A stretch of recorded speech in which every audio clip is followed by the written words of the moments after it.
Hello. Got a new Play-Doh.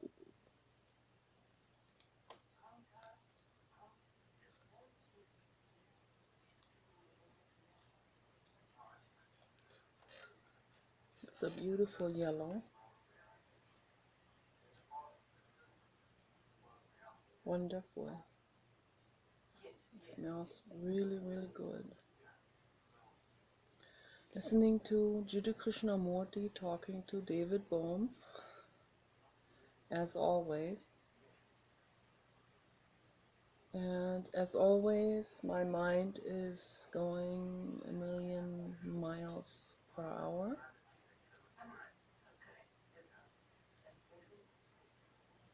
I got my disco light on. It's nice. It's awesome. You can see this. There it is. Yeah. And I've been painting some more on this painting. It's coming along, but it's not finished yet. So we'll take at least 1 more month, if not 2 or maybe 3 months. But that's okay. It's not a rush. I take my time with my paintings.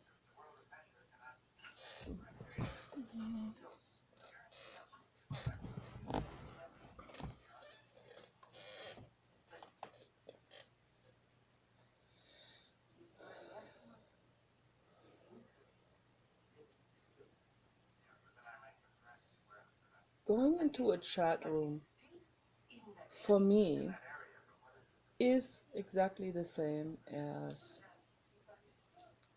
going in front of a store in LA petitioning for the whales. It's a very similar thing. I put myself out there in my vulnerability with the truth and everything. I don't make anything up. Okay. Sometimes, very, very rarely, I have to admit, very rarely, that I lie about my age. So, because if I say that I'm 53, then it's like, okay, then just I will never get to flirt again. And it's so painful, and I want to be liked, and I want to flirt, and I want to have someone liking me, and it would be so nice. Why this is such a vulnerable thing to say, but you know, it's wonderful to say it. It's wonderful to be honest. It's really great. It's enormously liberating to say the truth to the public and not be playing some kind of pseudo thing, you know, like a pseudo second life type of pseudo lie. Put some kind of mask on, play someone you're not. That's what most people are doing. That's what they're doing.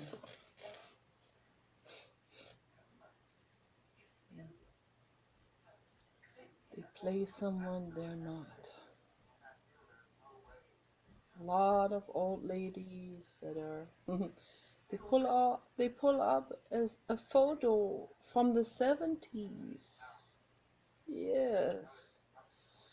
From the 70s when they were in their 20s. A nice pretty photo of them at age 25. Yes. In a nice flower dress. But now they're in their 70s. Yeah. Some of them are already in convalescent homes. They pull up that photo from the 60s and 70s, you know, because they too want to get a compliment. But it is a pseudo game. I don't know. And I would, you know, when I get that old, I would never take hormones. Right now, I still have hormones. They are like wow, they're so enormous, and that is such a collision. It is such a collision course with the number 53, because, you know, usually at 53, if you're if you're fairly well, you still have your own estrogen and gestagen going, and that's what I have. But when a man hears the number 53 for a woman, it's over with. It's like, it's done. They're done with it. That's the reality of it.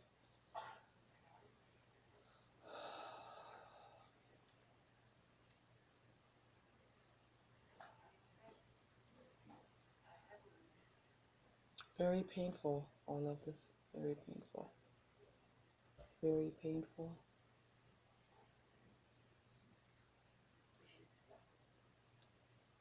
It's a real serious, and it's a real, I mean, it sounds so incredibly ridiculous, right? It sounds like it is, how vain is that? And, you know, that's what people will say. They'll say, you are so selfish and vain, and now they get a double pain.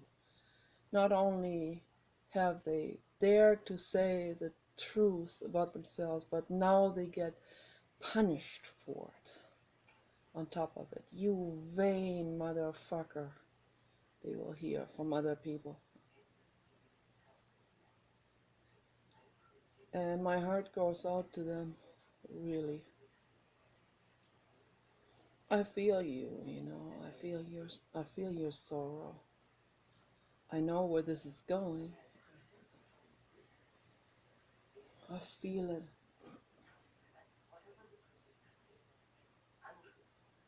But still, no, there's no way there's no way we can put on a mask, a young mask, or a pretty mask or something.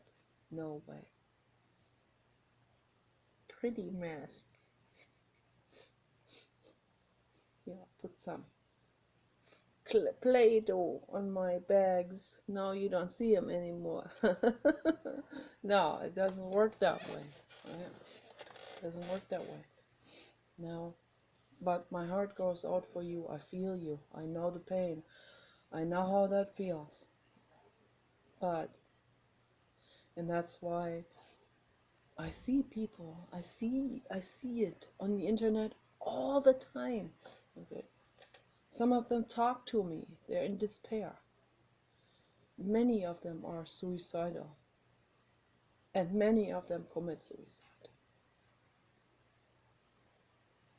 If I can alleviate that pain with my videos, with me being honest about it, well, then I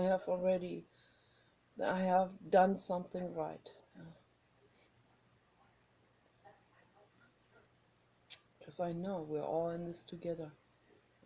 I talk about it, and you will feel it, and you will feel felt, and you will feel heard.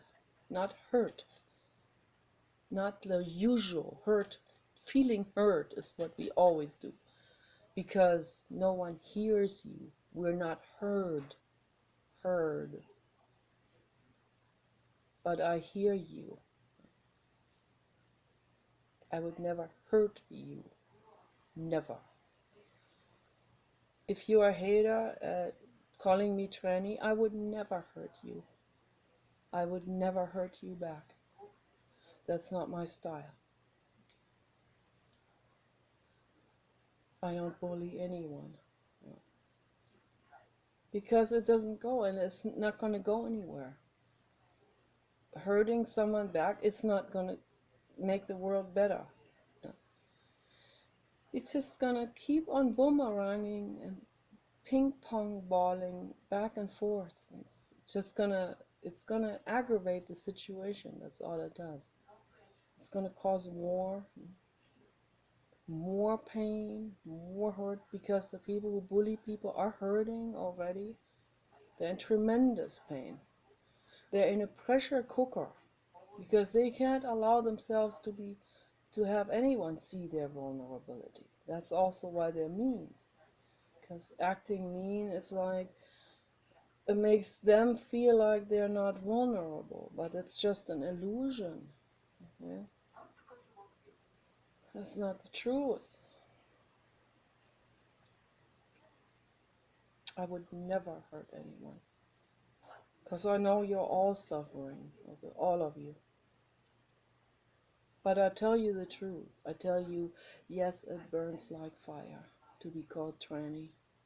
Yes. It burns like fire. It burns and burns and burns. My ego burns. It burns right in here. It burns. Why do you want to make me hurt? Why do you want to make me burn? I didn't hurt you. I'm not hurting you. I would never hurt you, no matter what. Never hurt you.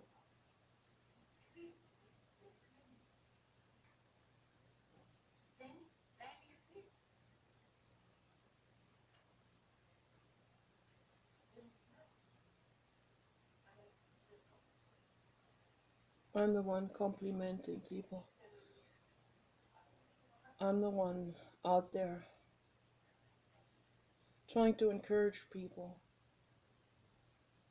And what I get for it is, from the public, I get hated.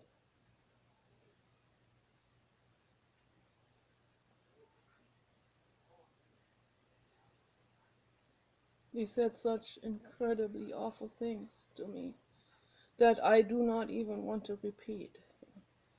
Because, because these things are so awful and so negative that I would never put those into my mouth, ever. Not even in terms of reporting on it. Okay. So those people, they really want to hurt you. I mean, they want to hurt me. They want to hurt the person who says, bring love into the world. Okay. And because they're hurting so much, they want to hurt other people. And because of that, I'll give you a flower.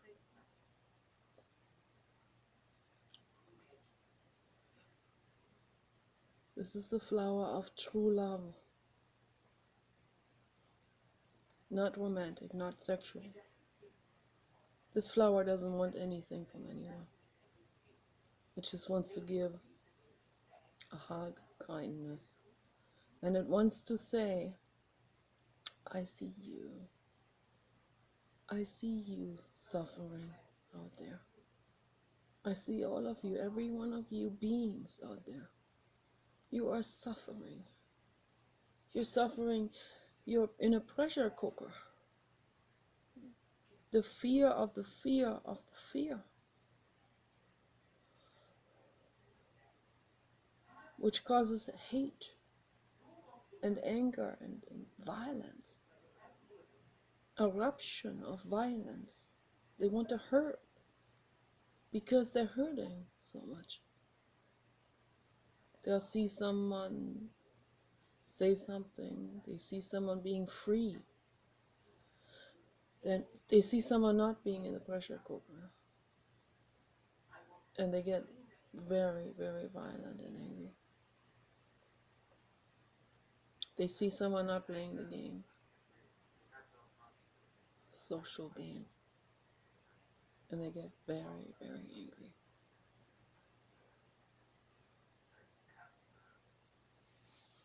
You know, they can't understand that someone does not take sides politically. They can't understand it. They can only think in terms of taking a side. You either for us or against us. That's also what the corporate agenda plays with you. That's what George W. Bush said at the beginning of his term. Either with us or you're against us. That is how these people think. That's called dualism. Dual means two options. Either this or that. You're either on that side or on that side. Me versus you. Dualism. And this dualism comes from pain, and we need to dissolve it. We need to work on it on every angle. We need to work on this in ourselves. We need to deliberately watch ourselves and not fall into the dualism, not play into the pitfalls that the corporate agenda has set for you. Don't play into it. They want you to play into it. They want you to fall into their pitfalls, into their market oppression. That's what they want you to do, so that they can sell you something. They sell you a candidate. Right? And the candidates, most of the candidates are working for the corporation. Almost every, including Bernie Sanders. Okay.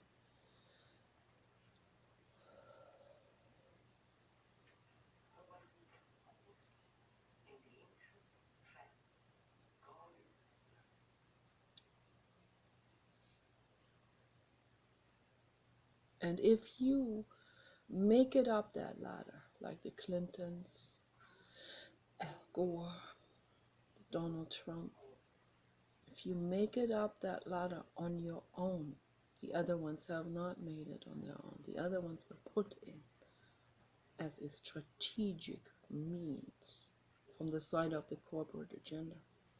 But if you make it up there on your own, if you ever do, any of you out there, you will see that your hands and feet are shackled by those people who are holding the strings backstage. Okay. You are just a facade, and they have you on their strings. They have your arms and legs on their strings, and they pull those strings whether you want it or not. Okay. If Bill Clinton wants to use this as an example, which he has done, he wants to stop all logging. Okay. Can you imagine what kind of, what kind of one person against the mafia that is? Do you understand that the logging industry, with their multi-trillion-dollar businesses of cheap paper products made from ancient sequoia and redwood trees, that's an insult and a slap in the face of nature. Okay?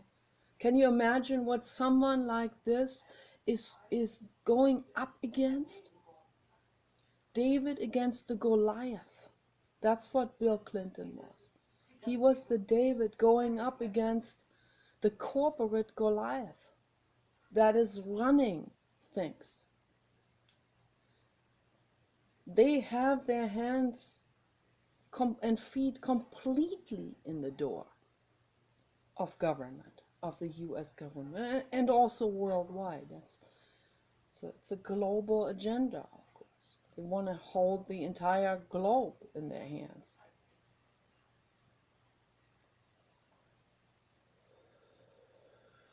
I don't think you understand. I don't think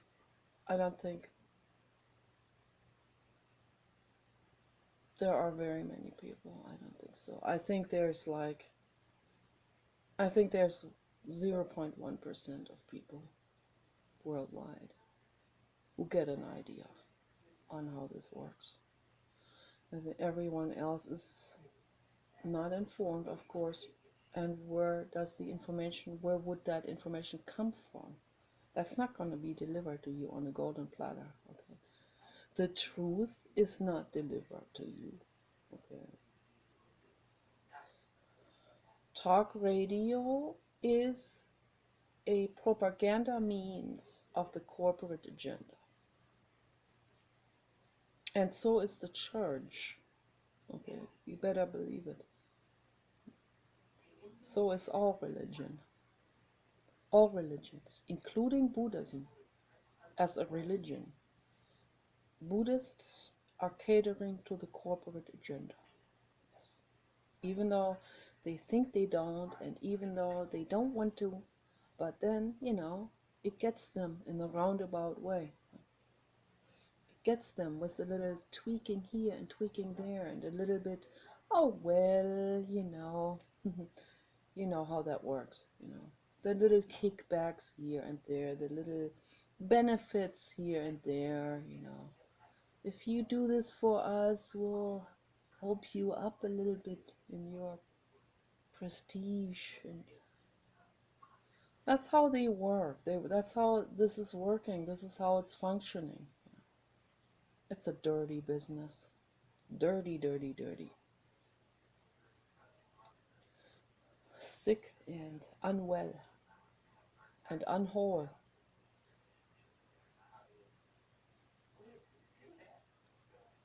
And it's because the human brain is a corrupt brain. That's why. And it makes me so sad. And it makes me cry every day. It makes me so sad.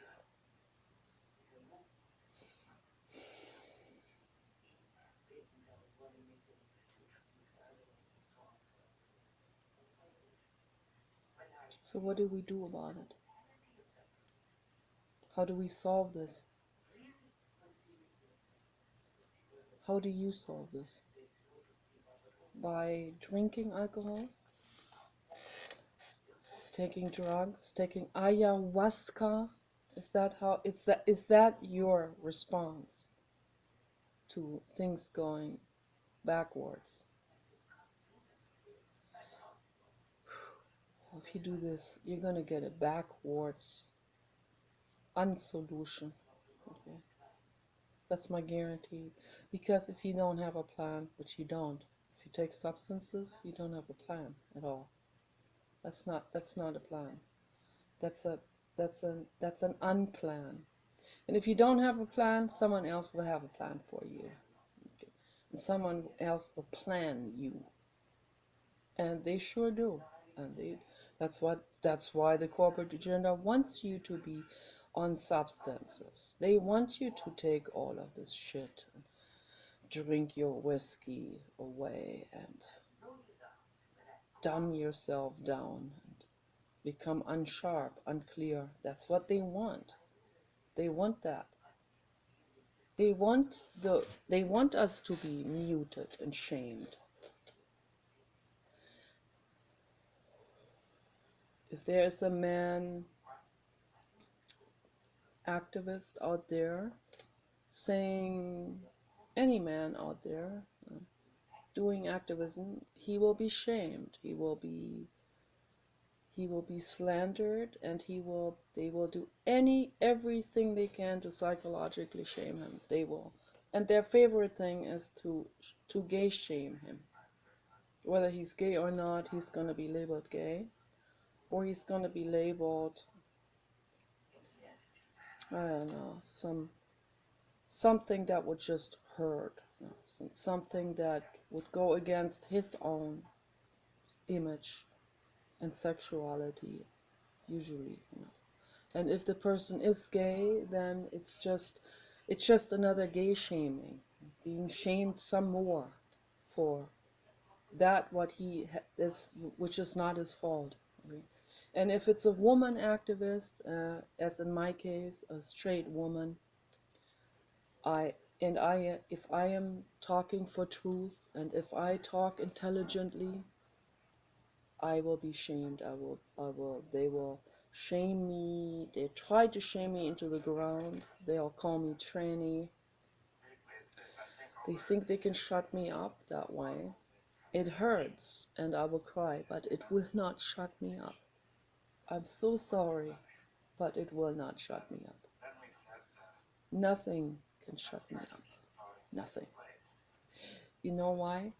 Because I'm uncorruptible. My brain is not corrupt. I got one of these very rare brains that are not corrupt, okay? That are not falling for a little selfish tweak here or there, or selfish kickback.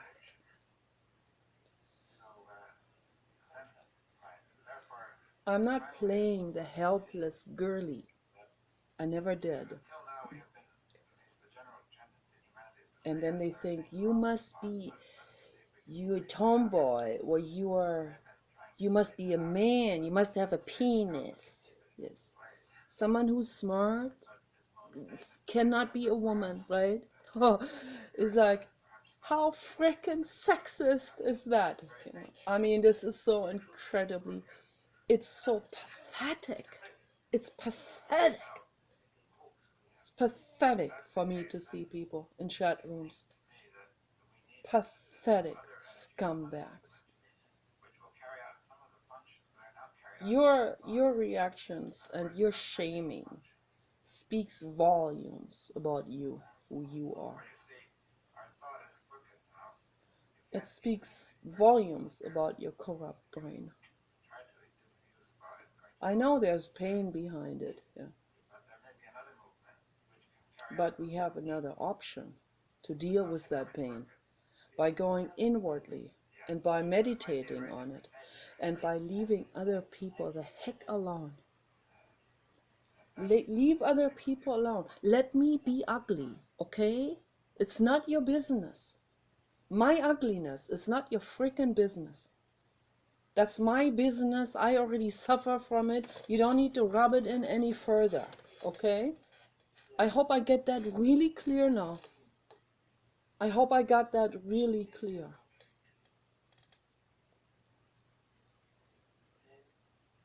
The guy on Facebook said to me when first, this is how it went. That was a couple of years ago.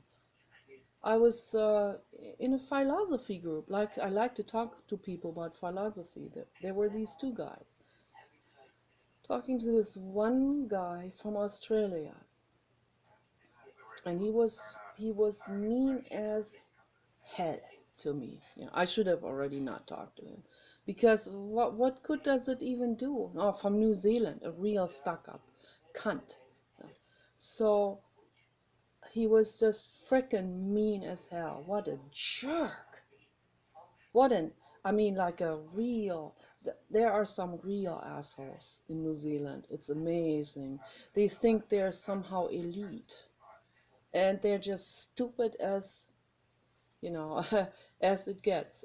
It doesn't get any worse. It's like they are no different. They're no smarter than a redneck here in the United States. You know, sorry, that is just what I'm observing.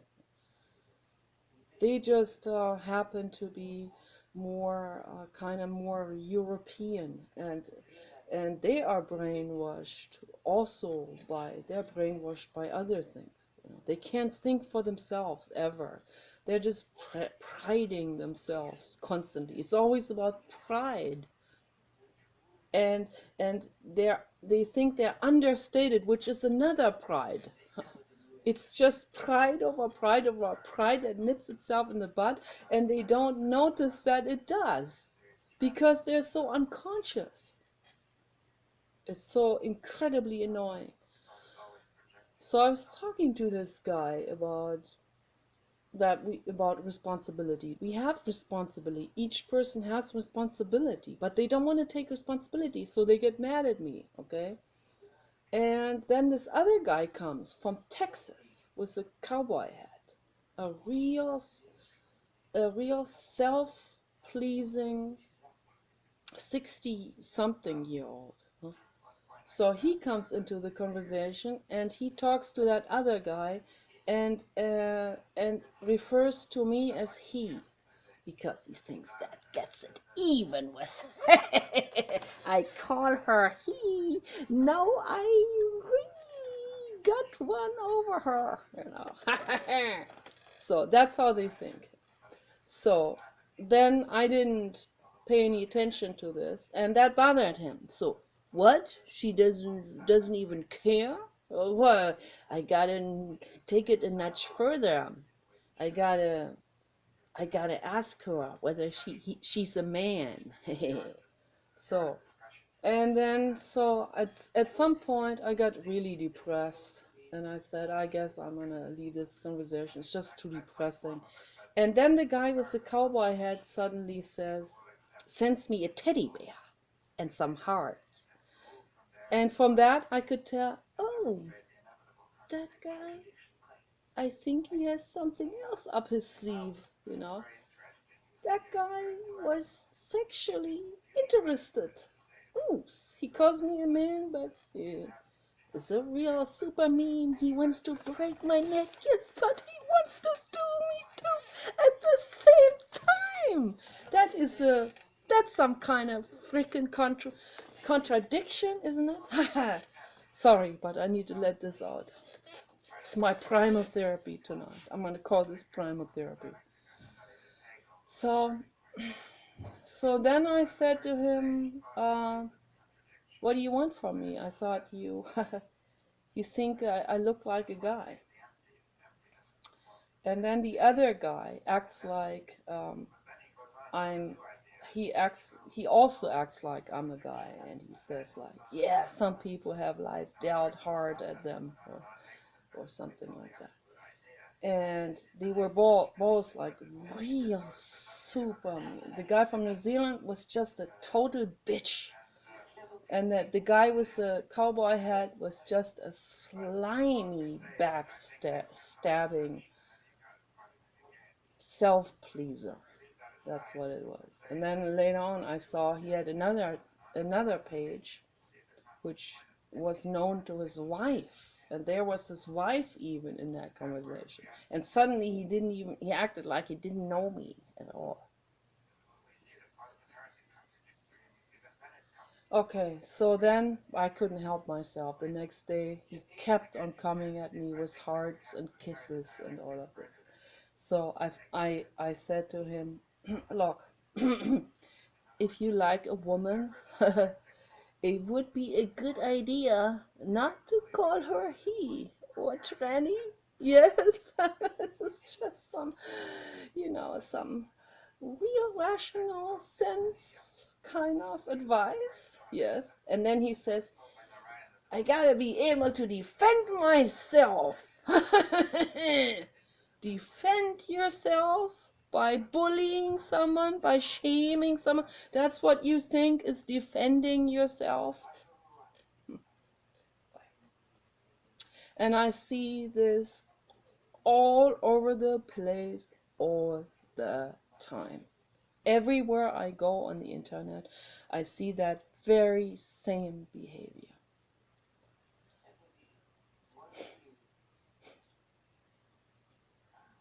I mean, with this, like people, with this behavior, we people are not going to come together, okay?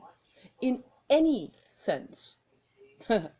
We are not going to come to a conversation. We are not going to solve the world problems. And you're not going to come together with someone romantically that way. Okay, it's just absolutely out of the question. If you really want to sabotage your chances to ever finding someone, this is the way you do it, by shaming someone, by ugly shaming, by gay shaming and tranny shaming and all of this. Whether someone is a tranny or not. I'm not a tranny. I'm a real woman. I just don't look. I just am not pretty. Sorry. Well, I'm not sorry. I am not sorry. Okay. I'm not sorry. I'm not gonna apologize to you for looking the way I look. I'm not gonna apologize for it.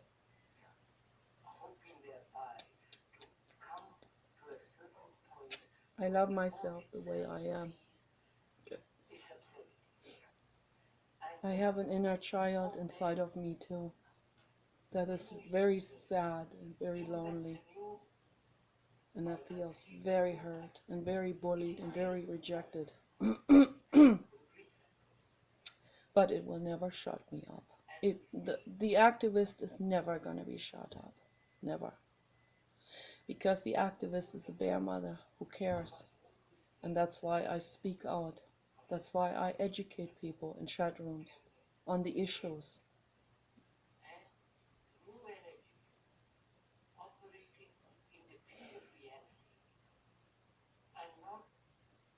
Particularly with that Kavanaugh case.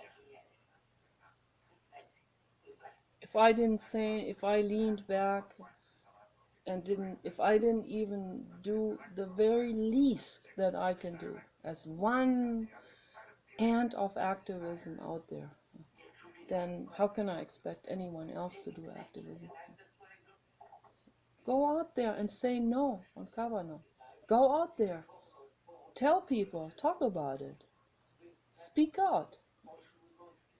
Do you want a Supreme Court judge who is anti-abortion, who will move things along to make abortion illegal, and cause more suffering and more suffering and more agony in the world? Okay. Do you want this?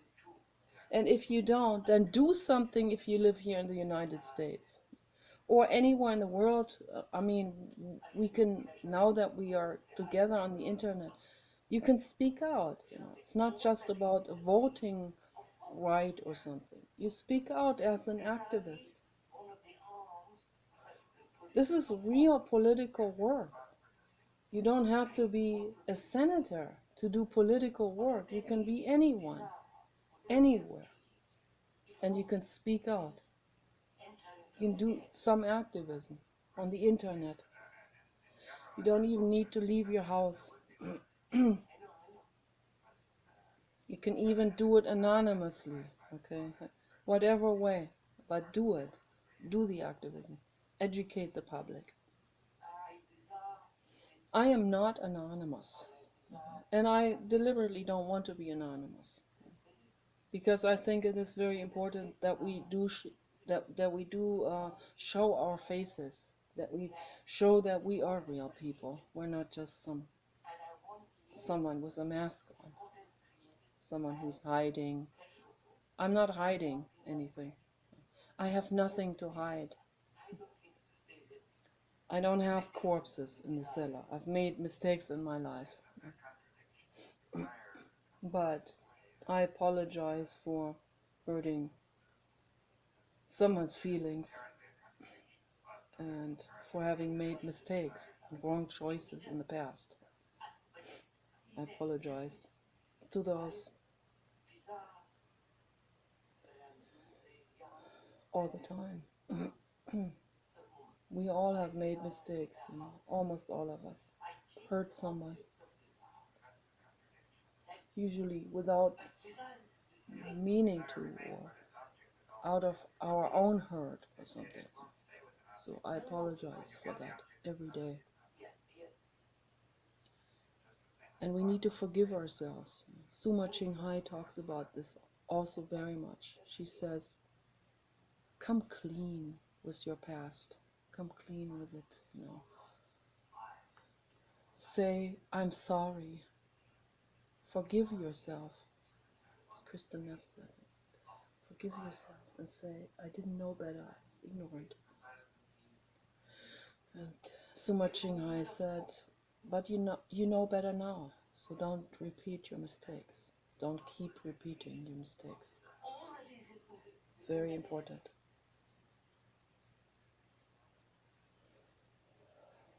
Those are the first steps to inwardness and healing. And that healing process is amazing. It is a wonderful process. It's a real wonderful process.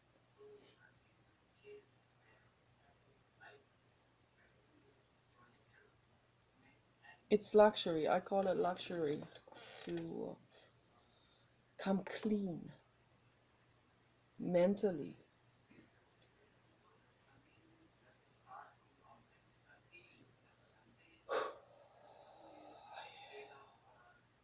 I've done so many mistakes myself. I've done so many things that I see other people do now.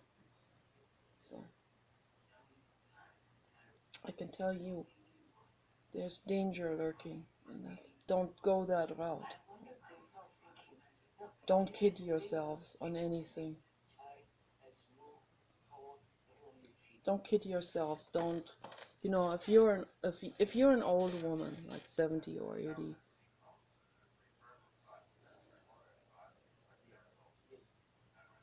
if you're an old woman, and this is just my personal view on it, and maybe I'm wrong, but if you're an old woman, please don't kid yourself. Don't kid yourself thinking that now if you put on the dress from when you were 20, that it will still have the same effect, and that people will find that pretty or something, you know, when the arm fat hangs down, you know. And I've seen women where it hangs way down, you know, like this, and it flubbers. You know, don't do it. Don't show your arms. Once I get to that age, I guess I'll look like an astronaut or something. But I will not put on chador. That I will not. I'd rather look like an astronaut, like a Teletubby. I will look like. So I will put on a Teletubby hat and a Teletubby facial mask with some holes for my eyes, and everything else will be covered like an astronaut or like Honda Asimo. That's how I'm gonna walk through life. No, just kidding. But I will cover my arms, my flabby arms, and my flabby legs. Okay. For example, if I go into a public swimming pool, I'm not putting on a skimpy bikini. Okay, that I am not. Already at age 53, I already have too much wobble fat on the inside of my thighs, you know. And I'm ashamed about it. I would never put on a skimpy bikini with that wobble fat. And why go under the knife, you know, to kid yourself some more? Like, aha, I went under the knife, now I'm young again. No, no, you are not young again. That's the reality of it. You're not young again. Why don't we just come clean with what is? Okay? Even if I starve myself, even if I did a lot of running, maybe then I'll be more toned up and all of this. But age, I mean, you still see, you know, when athletic 50-year-old women are, you can still see their age. No matter what they try, no matter what they do. The veins pop out, the ligaments pop out, and the eyes are still sagging, and brown spots, and I mean, just the list goes on. You know, why kid yourself? Why?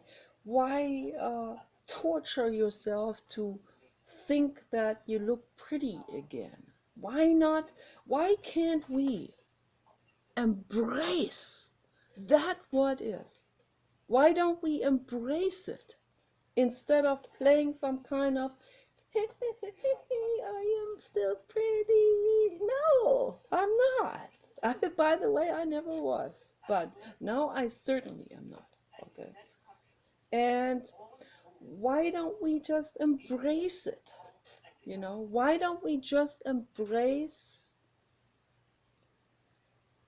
this is how I am? My my legs have wobble fat, I have whatever they call it, what's the word for it? Orange fat or whatever, or wobble fat under the arms and chin and belly, the extra bra that sticks out here. Why don't we just accept it? But if you have a real decent bra on, I wear those sport bras, and they hold it very firm, and including the boobs on the wrong places as well. I have to make sure that I pull the bra into the right place. And then it's sort of nicely packed up, right? And with a decent t-shirt over it, not with a whole lot of meat showing. I usually don't. If I go into a public place, I don't have cleavage. I don't show cleavage. I also don't feel comfortable. I just don't feel comfortable. I do get stared at by men. I do. And it's a mixed bag. It's flattering on one side, and it makes me feel very vulnerable. And there are men who like this. They like big boobs.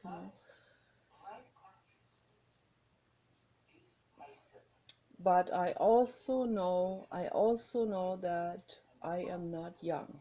Okay, I also know this, and I'm not going to kid myself about it. I just am not. I'm not going to kid myself over it.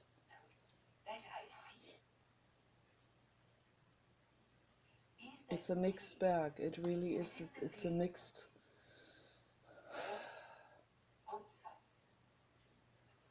There's a lot of trauma also involved in it, from childhood abuse.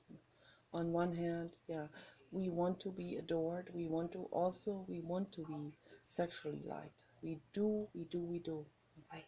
But on the other hand, it becomes frightening when there's too much energy directed at us with this. It can make me actually shake. It can make me shake when I see there can be sometimes several men, or sometimes just one guy looking at me that way with lust or something. There's a coldness about it when there's this lust in the man. There's a cold facial expression suddenly, because he no longer sees me as a living being. He sees me as something else, like a hooker or something. And